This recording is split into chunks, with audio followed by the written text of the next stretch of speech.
Okay, first things first, when actually threading the chain looper, which is right here, and then you have your upper or lower looper, and then your upper looper is actually back behind here, and you can't see it because I have it, there's a clutch here that you need to disengage the upper looper.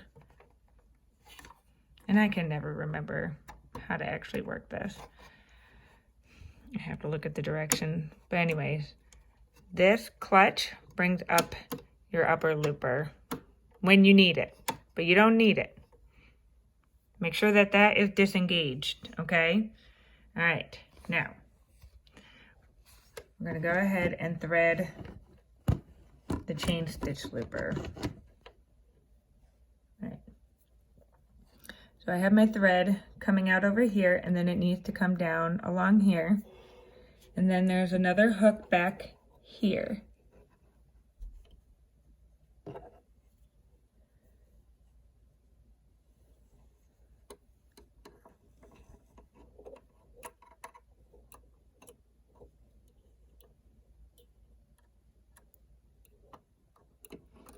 This thing is such a pain.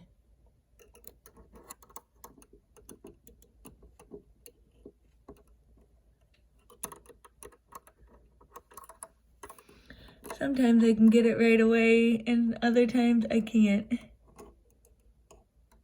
All right, so it's hooked in there. Jiggle it around, you can see. And then it needs to come in. I'll go ahead and thread the eye of the looper. This is the chain stitch looper right here. This is the only one you need to thread unless you're doing a 5 thread. So thread that, and then there is a little V notch in here, and you're going to lay the thread in that little V. So I'm going to take my tweezers and I'm just going to tuck it right over in here. Okay, that's where it goes. All right, and then you're going to go back, hold your thread taut. Okay, I'm holding the thread taut up here. And then I'm going to take this lever down here. Make sure you're grabbing the right lever, not the lower looper one, but the chain stitch looper one. And you're just going to lift it up until it can't go any further, and then lower it back down. And now your chain stitch looper is threaded. Okay, you can just cut this and leave it dangling, all right? It does not need to come up above the plate. You can just leave it dangling there.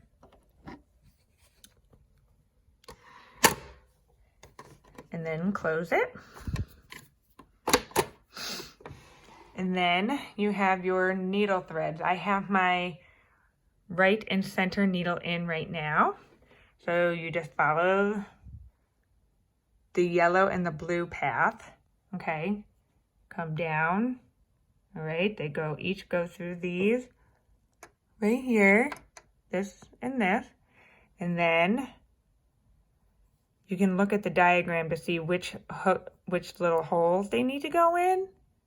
But they go in that far one and the middle one, up and around.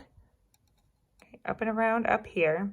And then they need to go through one of these. And then it comes down. And then it goes back into these hooks here. The left one and the middle one. Okay, and then for cover stitching, you do not bring your threads behind the needle bar. They stay in front. For serging, they go back behind the needle bar. And then you can thread your needles and you just bring them down and out to the left here. Okay, hopefully this is helpful. If not, let me know and I'll see if I can clarify anything. Thanks.